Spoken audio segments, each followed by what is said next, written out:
Hola, ¿qué tal? Buen día. Soy Daniel Aguirre y el día de hoy en la entrada de NSX Blog en español vamos a hablar de la implementación de redes privadas virtuales, VPNs, con VMware NSX.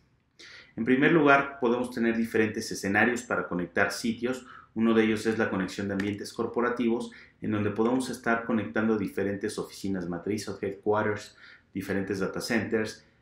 Podemos estar conectando oficinas o branches hacia el data center o hacia el headquarter, conexión a la nube, conexión o acceso remoto a usuarios, en donde los casos de uso típico que vamos a ver es movilidad de máquinas, ya sea entre múltiples data centers, consolidación y migración de estas máquinas virtuales, expansión a demanda o lo que le llamamos el cloud bursting, escenarios de recuperación de desastres y de continuidad del negocio, así como conexión a usuarios hacia los recursos corporativos. Por lo general se cuenta con un buen ancho de banda entre ambos data centers, se cuenta con una latencia relativamente controlada y vMotion puede ser realizada en caliente. Cuando hablamos de la conectividad entre sitios, sobre todo con proveedores cloud, aquí las premisas cambian. Aquí estamos hablando de ambientes de alta escala, estamos hablando de más headquarters, más compañías, más organizaciones, por ende también más data centers, en donde los casos de uso también son similares. Sin embargo, aquí estamos hablando, por ejemplo, de migración de máquinas hacia ambientes de nube. También estamos hablando necesariamente de la expansión de demanda, lo que es el cloud bursting. Estamos hablando de un servicio que es Disaster Recovery as a Service, que esto es algo que se está viendo como tendencia. Ofrecer también a su vez a los usuarios acceso a los recursos corporativos. Los anchos de banda pueden estar variando incluso entre clientes y entre data centers. Vamos a ver que la latencia por lo mismo no siempre es constante. La migración de las máquinas virtuales por lo general es algo que se realiza en frío. Y un punto bien importante es la demarcación del control.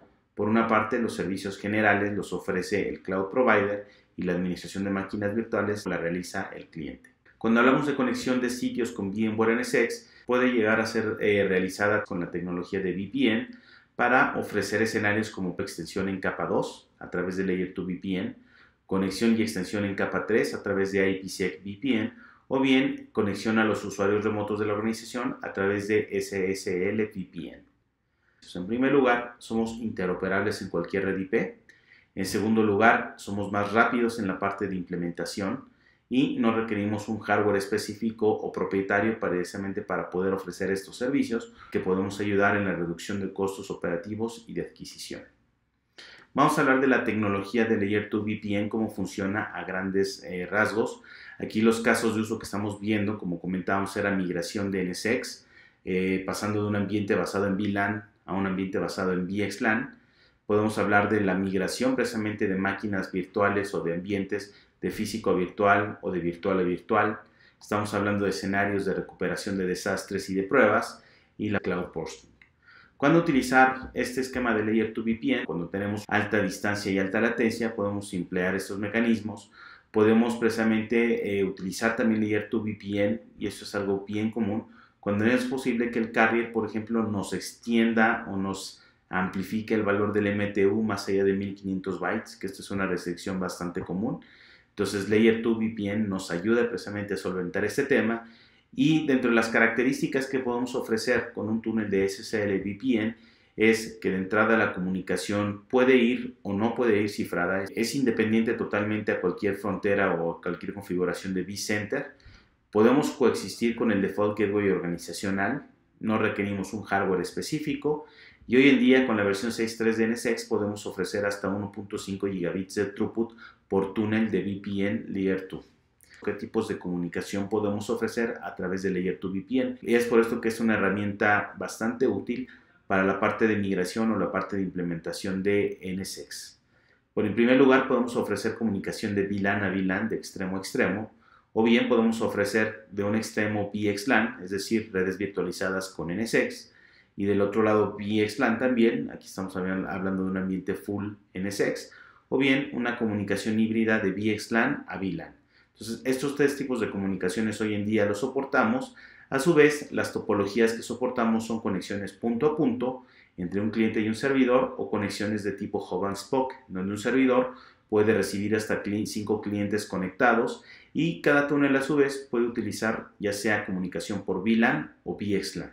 Cuando hablamos de comunicación VPN site to site, Casos de uso que podemos ver aquí precisamente es comunicaciones, por ejemplo, de un headquarter con una oficina branch o un remote office, branch office, o una comunicación hacia una nube, por ejemplo, pública. En este caso vale la pena implementar estos mecanismos o túneles seguros a través de IPsec, en donde de entrada podemos ser interoperables con múltiples fabricantes, ya que utilizamos el estándar de IPsec. Soportamos diferentes parámetros como, por ejemplo, los grupos Diffie-Hellman 2 y 5. Podemos autenticarnos ya sea mediante certificados digitales, podemos establecer precisamente comunicación a través del ESP tunnel de forma segura, soportando diferentes mecanismos de encripción. Podemos soportar una transversal, es decir, estar atrás de un firewall y detectar la caída del peer para precisamente restablecer la conexión. Algo también importante a considerar es de que los túneles de IPsec VPN hoy en día con NSX 6.3 nos ofrecen una capacidad de throughput de hasta 10 gigabits por segundo.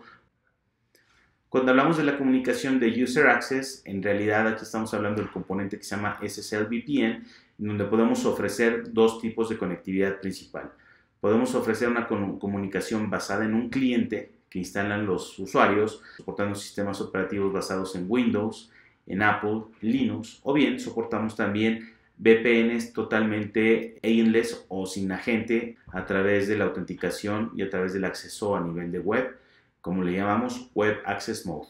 Soportamos múltiples mecanismos de autenticación, desde autenticación local por usuario y contraseña guardadas directamente dentro de NSX, así como autenticación basada en radios, en LDAP o utilizando segundo factor de autenticación con RSA Secure ID.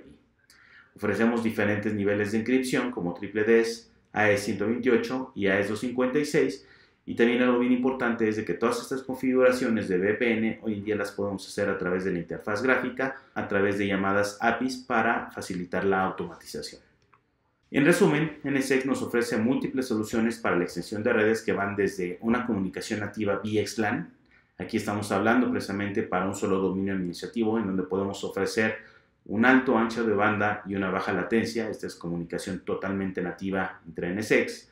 Podemos extender estas comunicaciones en Layer 2 VPN, sobre todo cuando, por ejemplo, no podemos cambiar el MTU de la conectividad en la WAN. Podemos ofrecer IPsec, como lo vimos. Esto es idóneo para escenarios en donde yo requiero conectarme, por ejemplo, con oficinas o branches. Y ese es el VPN para ofrecer comunicación hacia los usuarios de la organización. VPN con NSX es una solución flexible que está basada en software, es totalmente independiente al hardware y toda la configuración la podemos realizar ya sea a través de la interfaz gráfica o bien a través de una API para poder facilitar la automatización de estos componentes. Por mi parte es todo, quedo a sus órdenes y sigan atentos por favor a la siguiente entrada en nuestro blog en español. Muchas gracias.